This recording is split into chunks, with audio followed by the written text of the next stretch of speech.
Tuh kalau gelap-gelap nanti jadi nabi, Bang. Jadi nabi boleh, yang penting jadi nabi boleh, yang penting tidak keluar ayat. Wanita-wanita boleh menyerahkan diri kepadaku jika aku ingin dan jika aku suka. Nabi Silakan, abang apa kali yang ini, mau Anda Bang. sampaikan? Ya Bang, Silakan. tadi saya dengar katanya yang konyol-konyol tadi kan. Oh, tapi tes dulu katanya, tes. Coba bacaan Al-Quran, coba. Karena nama Anda katanya nama Kristen. Coba. Bismillahirrahmanirrahim. Asyhadu an la ilaha illallah wa asyhadu anna Muhammadar Rasulullah. Ya, Muslim nih, Muslim. Ya, silakan, Bang. Apa yang mau Anda sampaikan? Tadi kata abang banyak yang konyol tadi di ajaran Islam itu yang mana? Yang masalah setan-setan tadi ya Bang. Abang nonton udah berapa lama ini?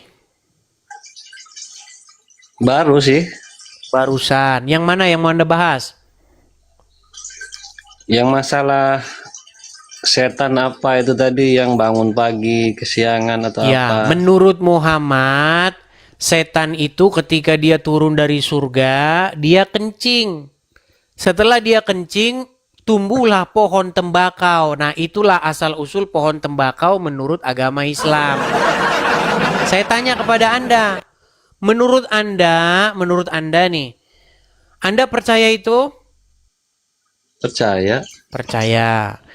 Nah, di dalam pernyataan Muhammad yang lain, penyebab orang bangun kesiangan atau tidak sholat subuh karena setan mengencingi telinga orang tersebut. Itu salah satunya Bang. Salah satunya nggak ada itu penyebabnya. Apa Iya. sebabnya orang tidak bisa bangun subuh? Apa sebabnya dia tidak sholat subuh? Karena setan mengencingi telinganya. Betul? Ya betul. Misalkan si A ya kesiangan.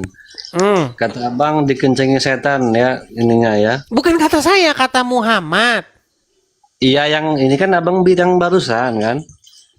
Waduh, ini dia salah paham nih, Bang. Iya. Kata Kata Muhammad, Nabi saya itu mengutip perkataannya Muhammad, Bang. Bahwa orang bangun kesiangan itu tidak sholat subuh karena setan mengencingi telinga orang tersebut.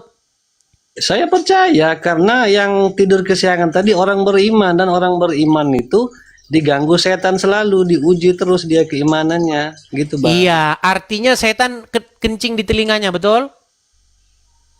Betul. Nah, ketika setan kencing di telinganya, kemana pohon tembakaunya? Jadi gini Bang, saya jelaskan dulu. Karena ada beberapa ulama, tembakau itu kan jadi rokok. Nah rokok itu Bang, itu sebagian ulama itu diharamkan Bang, merokok itu. Kita nggak bahas rokok. Aduh, gimana sih? Iya karena kan Kita bahas mengenai kalau setan kencing, maka tumbuhlah pohon tembakau. Betul? iya pohon tembakau itu kan buat rokok salah satunya. Ya, masalahnya pertanyaan saya, kenapa kalau orang kencing di telinga orang, kenapa pohon tembakaunya tidak tumbuh? Ya itu pertanyaan apa Bang? Enggak apa pertanyaannya? Masa Katanya tembakau setan, mau tumbuh? katanya tembakau berasal dari kencing setan. Betul? Ya. Nah, buktinya kalau ada orang meninggalkan sholat subuh, kenapa di kupingnya tidak tumbuh pohon tembakau? Iya itu intinya Bang Dis, itu biar kita nggak merokok Bang. Ngemroh, ya dulu mana pasir? Iya. Mana pasir nih, saya mau guling-guling nih di pasir nih. Iya benar, biar kita itu tidak merokok, jangan menghisap tembakau itu. Paham nggak sih Bang? Katanya 13 tahun belajar Islam. Kita ini bukan bicara mengenai biar orang tidak menghisap rokok, biar orang tidak menganukan pohon tembakau. Kan menurut agama Islam asal usul pohon tembakau berasal dari kencing setan. Ya, saya juga pernah dengar itu. Oke, artinya kalau setan kencing maka tumbuhlah pohon tembakau, betul? Ya. Nah, artinya di kebun tembakau banyak setan karena di situ banyak tumbuh pohon tembakau, betul? Hmm. Nah, sekarang menurut hadis yang lain, orang yang sama, Muhammad berkata, barang siapa yang meninggalkan sholat subuh, bangun telat, tidak sholat subuh, itu disebabkan karena apa? Karena setan mengencingi telinga orang tersebut. Nah, Pertanyaan jadi saya, kenapa tidak tumbuh pohon tembakau di situ? nah, jadi maksudnya gini abangku, biar jangan sampai kita nggak bangun subuh, jangan sampai dikencingi setan, kita harus bangun subuh. Ya sudah, kalau orang yang telat gimana? Hah? Kalau orang yang sudah terlambat bangun subuh? Ya dia minta ampun aja sama Allah. Maksudnya jangan sampai lagi kesiangan gitu, Bang. Mana pohon tembakaunya di telinganya kok nggak ada? Udah dilepaskan, udah dilempar. Oh, udah dilepaskan. Jadi Hayalan saja. maknanya begitu, Bang. Maknanya tadi. Jadi jangan sampai Hayalan saja. kita harus bangun subuh gitu, abangku. Hayalan saja. Nah, memang benar itu, benar. Jadi Jangan- Anda ini kebanyakan ngehayal, Bang. Ngehayal, ngehalu. Nah, contohnya saya Halu ini tingkat tinggi. Waduh. Bahkan sampai ini orang, saya dikencingi bahkan setan. Jangan sampai ini saya dikencingi setan. Saya harus bangun subuh nih gitu, sholat subuh. Gak mau dikencingi setan. Sulit. Benar nggak teman-teman yang di bawah? Mungkin para ustadz yang nonton Ini di bawah. bagaimana? Ini Anda ini, Bang. Ya emang kayak gitu, Bang. Misalkan Bang Edis ini muslim. Nah, jadi jangan sampai Bang Edis nggak sholat subuh. Ay takut dah dikencingi setan. Berarti Jangan. kami-kami yang non-muslim nih, Bang. Kami-kami yang non-muslim nih. Kami tidak sholat subuh. Kami bangun misalnya jam 6 atau jam 7. Nah, Kenapa tidak tumbuh pohon-pohon tembakau di telinga kami? ya kalau ajaran kami, Bang, kalau orang non-muslim, orang yang tidak menyembah Allah itu tidak diganggu setan lagi, Bang. Udah lepas. Kalau tidak diganggu setan berarti kami orang baik dong. Bukankah? Oke, sebentar. Bukankah orang-orang berbuat jahat melakukan kejahatan itu atas dasar bisikan dan rayuan bujuk setan? Seperti lagunya Bumerang, hai setan engkau pendusta, dusta, membujuk Adam Hawa, mencoba buahnya surga, membawa malapetaka bagi manusia. Coba, sekarang penyebab orang melakukan kejahatan adalah karena setan, betul? Ya pasti setan Dan iblis. setan-setan tidur di hidung orang Islam, betul? Bukan tidur, Bang. Salah Abang kalau Tidur, Bang. Menurut hadis, orang-orang Islam diwajibkan beristinsar, menghirup air 3 kali ke hidungnya lalu menyemburkan kembali karena setan semalam tidur di situ. Ya istinja, Berarti, Bang. oke, berarti umat Islam adalah umat yang dekat dengan setan, betul? Bukan begitu artiannya, Bang. Saya luruskan dulu. Orang malah tidur bareng kok nggak deket gimana sih? Semisal ada kotoran-kotoran itu kita bersihkan gitu. Kotoran yang tidak bagus dikeluarkan gitu. Iya, karena setan tidur di situ semalam, betul? Ya nggak apa-apa kalau mau tidur sama saya, dia juga nggak ganggu saya kan. Artinya, makanya saya bilang berarti kalian ini memang sahabat daripada setan.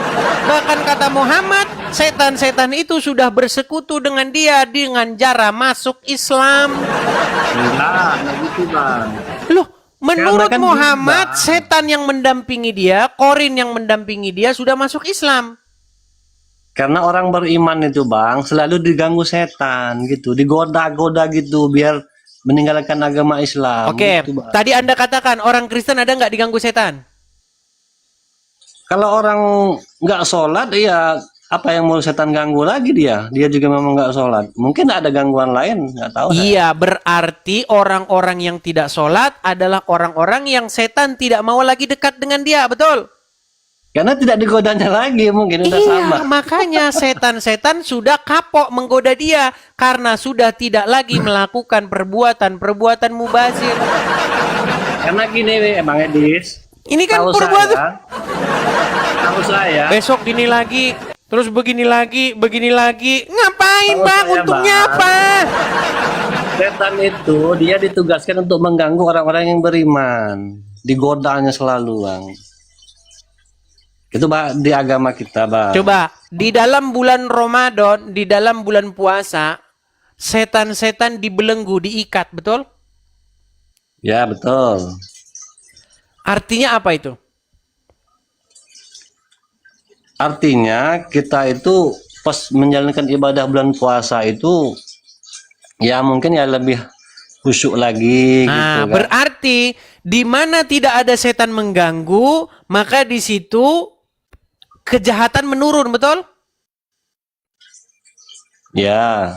Nah, makanya Kak, tadi seperti Anda bilang, justru orang-orang yang tidak sholat, orang-orang yang tidak sholat tidak diganggu lagi oleh setan. Sementara orang-orang yang masih sholat, malah justru setan tidur di hidungnya. Semakin orang itu suka sholat, bahkan semakin dia diganggu, Bang. Diganggu setan. Iya, makanya saya bilang, Angelina Sondak, mualaf, masuk Islam, sholat, korupsi. Iya. Ya, Gubernur itu oknum, Jambi, Jumi Jola. Oknum. Loh iya, kok oknum? Gubernur Jambi, Jumi Jola, ikut gerakan 212 bela Islam. Korupsi. Gubernur Aceh, korupsi. Gubernur Palembang, korupsi. Korupsi, saudara-saudara. Padahal mereka sholat. Tapi tenang, kata Muhammad, tenang, ada solusinya. Tenang, kata Muhammad, barang siapa yang mengucapkan 2 kalimat syahadat, maka dia masuk syurga. Sahabat bertanya, ya Rasulullah, sekalipun mereka berzina, sekalipun mereka mencuri, ya. Sekalipun mereka berzina, sekalipun mereka mencuri, masuk syurga. Indahnya agama Islam. Ya, mereka sebawahi dulu tapi Nikmat mana ada lagi yang tapinya. kamu dustakan? Bang, saya ngomong Kurang dulu. bagaimana lagi nikmatnya Islam, saudara-saudara? Des, saya ngomong dulu, tapi Jalan. ada tapinya dulu. Walau berzina, walau mencuri, walau apa tetap masuk surga. Tapi ya mau transit dulu ke surga, ke neraka. Nggak ada Gimana? hadisnya bilang begitu. Ada. Nggak ada. Coba ya, coba nih dengarkan. Nih. Saya putarkan. Coba dengarkan, Bang dengarkan. Adis, Bang Adis mualaf malam ini gimana? La ilaha illallah Muhammadur Rasulullah dakhalal jannah.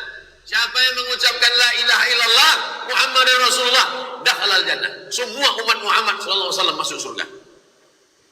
Nabi yang mengatakan, datang sahabat bertanya, wa in zana, wa in saraq, bagaimana kalau dia berzina? Bagaimana kalau dia mencuri? Kata Nabi, wa in zana, wa in saraq, dia berzina, dia mencuri, tetap masuk surga. Iya. Zina, pencuri. Masuk surga. Ya, tapi transit dulu ke neraka. Ngarang, nggak ada transit di neraka. Ada. Nggak ada. Apa kunci surga menurut Muhammad? Ada, Bang. Tenang, Bang, kunci surga apa?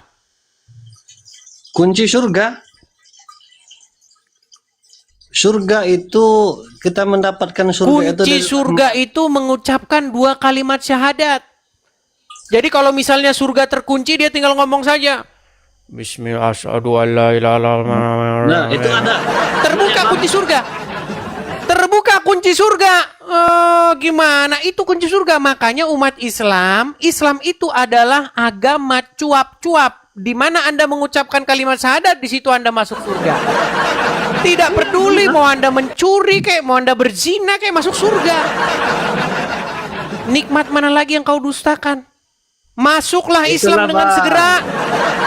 Jadi teman-teman yang udah terlanjur berbuat maksiat itu meminta ampunan kepada Allah. Gak ada meminta ampunan. Di dalam Al-Quran, kalau orang bertaubat meminta ampunan, tidak dijamin masuk surga. Mudah-mudahan dikatakan masuk surga. Di dalam surat At-Tahrim, ayat yang ke-8.